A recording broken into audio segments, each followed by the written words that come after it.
আসসালামু আলাইকুম, শুভ সকাল এবং স্বাগত সকলকে প্রাণ মিস্টার ম্যাঙ্গো তারকা আলাপের আজকের আয়োজনে। দর্শক, ঋতুচক্রের নিয়ম মেনে এখন বর্ষাকাল, আর খুব অদ্ভুতভাবেই বর্ষার সঙ্গে আমাদের জীবন যাপনের দারুণ মিল রয়েছে। এই যেমন ধরা যাক, কখনো ঝুম বৃষ্টি, আবার কখনো খটখটে রোদ, তো আবার কখনো দিনব্যাপী টিপ টিপ টিপ টিপ বর্ষণ। অবিরামী বর্ষণ ধারার এইটুকু বিরামের মধ্যেই আজও একজন অতিথিকে নিয়ে হাজির হয়েছি আপনাদের প্রিয় এই আয়োজনে। সঙ্গে আছেন খুব অল্প বয়স থেকেই নিজেকে গানের মানুষ হিসেবে তৈরি করা একেবারে প্রমিসিং একজন সঙ্গীত শিল্পী দেবপ্রিয়া কর।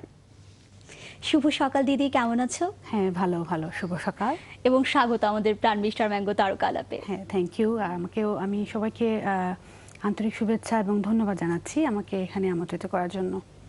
এবং একটু জানতে চাবো যে এই মুহূর্তে সময়টা কেমন কাটছে? অনেকদিন পরে বাংলাদেশে আসা হয়েছে। হ্যাঁ, 4 বছর, প্রায় 4 বছর হয়ে গেছে। সবকিছু মিলিয়ে কেমন লাগছে? খুব ভালো, খুব ভালো। মানে আমি এই সামারটা খুব উপভোগ করছি। হঠাৎ করে এই যে বৃষ্টি, একটু আগে বললেন বৃষ্টি, তারপর একটু একটু গরম, তারপর অনেক ভালো লাগছে। আর বর্ষার কাদা জলে যে মাখামাখি যে ব্যাপারটা, এটা তো আছেই। সবকিছু মিলিয়ে ভালো। অবশ্যই আমি বাংলাদেশকে খুব ভালোবাসি এবং আমি এনজয় করি। আর বলতে গেলে মাতৃভূমির কিন্তু অন্যরকম একটা টান কাজ করে প্রত্যেকটা মানুষের। আমরা যে যেখানেই থাকি না কেন, মাতৃভূমির আবেদনটা কিন্তু পুরোপুরি অন্যরকম। এটা এটা বোঝাতে পারবো না কিরকম টানটা, এটা বোঝানো যাবে না। আসলে একেবারে একদম হৃদয় থেকে অনুভব করার মতো বিষয়। দিদি, তোমার সাথে আর অনেক গল্প করতে চাই, তোমার আপকামিং অ্যালবাম নিয়েও কথা বলবো, তবে তার আগে দর্শকদের একটু আমন্ত্রণ জানাই। প্রিয় দর্শক, দেখেই নিয়েছেন প্রাণ মিস্টার ম্যাঙ্গো তারকা আলাপে আজ কে আছেন অতিথি হয়ে আমাদের সঙ্গে। সুতরাং অতিথির সঙ্গে গল্পে যোগ দিতে হলে ঝটপট ডায়াল করুন স্ক্রিনে দেখানো নাম্বারে। চলে যাচ্ছি অতিথির কাছে। এবার একটু জানবো যে তোমার আপকামিং একটা অ্যালবাম আসতে যাচ্ছে, আমরা জানি যে রাত জোছনা, সেটি নিয়ে একটু শুনতে চাই। আমি এবার এসেই কলকাতাতে যাই, নচিকেতা চক্রবর্তী কথার সুরে 8টি গান রেকর্ড করে আসলাম। তো এটারই অ্যালবামটির নাম হবে রাত জোনাকি। আচ্ছা, তো রিলিজের অপেক্ষাতে আছে আর কি। আচ্ছা, এই যে নচিকেতার সাথে বলছিলে যে কাজ করে নিয়েছেন ওস্তাদ রামকানাই দাস ও বর্তমানে পণ্ডিত অজয় চক্রবর্তীর মতো সঙ্গীতজ্ঞের কাছে। প্রাতিষ্ঠানিক শিক্ষায় ব্যবসা ব্যবস্থাপনা বিভাগ থেকে গ্র্যাজুয়েশন সম্পন্ন করেন শিল্পী দেবপ্রিয়া। বেতার এবং টেলিভিশনে গান করার পাশাপাশি নিয়মিত স্টেজ শো করে থাকেন তিনি। শিল্পী দেবপ্রিয়ার প্রথম ফোক গানের একক অ্যালবাম আমার মনটা। ব্যক্তি জীবনে তার জীবনসঙ্গী মৃণালেন্দু কর চাকরির পাশাপাশি গানও করেন। তাদের একমাত্র পুত্র দেবশ্রী করকে নিয়ে তাদের পরিবার। সঙ্গীতের প্রতি একাগ্রতার স্বীকৃতি স্বরূপ উচ্চাঙ্গ সঙ্গীতের ওপর 1997 সালে জাতীয় পুরস্কার অর্জন করেন তিনি। আমাদের আজকের অতিথি সঙ্গীত শিল্পী দেবপ্রিয়া কর। কেমন লাগলো? ওয়াও, এক কথা কি বলবো, এত সুন্দর করে, এত সুন্দর হয়েছে খুব। এবং আমি কিন্তু দেখছিলাম যে খুব ভালো লাগছিল, খুব সাজানো গোছানো একটা পরিবার মনে হচ্ছিল। হ্যাঁ, অবশ্যই অবশ্যই। আমার হাজবেন্ড গান করেন এবং ওনার সাপোর্টটা অনেক বেশি। আমরা কিন্তু বলছিলাম যে ছোটবেলা থেকে তোমার গান শেখা, তো কখন মনে হয়েছিল যে গানটাই আমাকে করতে হবে বা এই প্রফেশনে আমি যাব? আমি আসলে আমার মা ছোটবেলা থেকে নাচতেন। তো আমি যখন 6-7 বছর, তখন উনি আমাকে নাচ থেকেই শুরু করেছিলেন, নাচ শিখিয়েছিলেন। তারপর সারগামটা ওনার হাতেই উনি শিখিয়েছিলেন কিভাবে সারেগামা ধরতে হয়, এমন ধরতে হয়।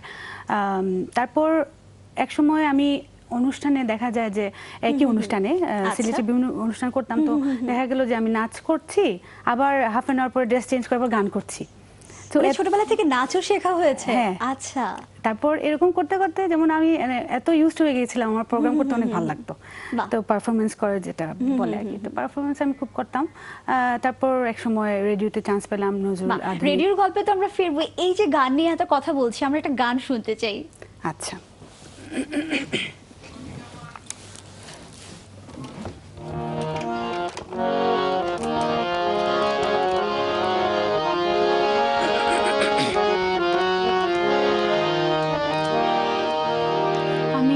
নচিকেতাদের কথা সুর যে গানটি করছি, একটা গান করি, 2 লাইন করি। হ্যাঁ, আচ্ছা।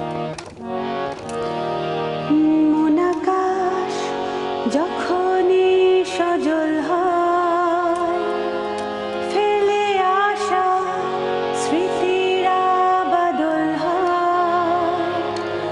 মন আকাশ যখনই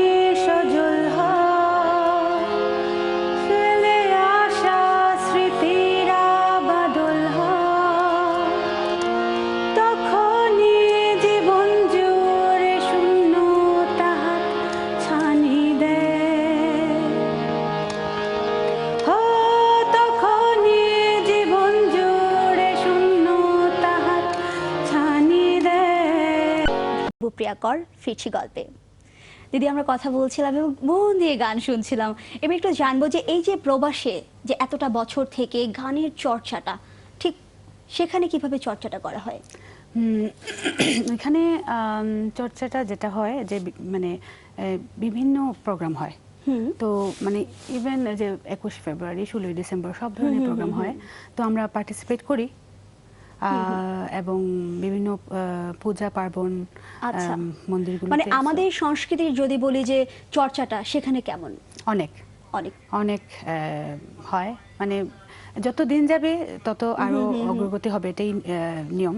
সো এখন যতখানি দেখছি অনেক ভালো, বাহ, আরো ভালো হওয়া উচিত। এখানে আমাদের মানে যেটা মিস করি এখানে, ওইখানে ওইরকম টেলিভিশনের অনুষ্ঠান নেই, মানে টেলিভিশন চ্যানেল নেই বা রেডিও নেই, বাট প্রোগ্রাম হয়, অনেক ভালো ভালো প্রোগ্রাম হয় এবং প্রোগ্রাম করিও।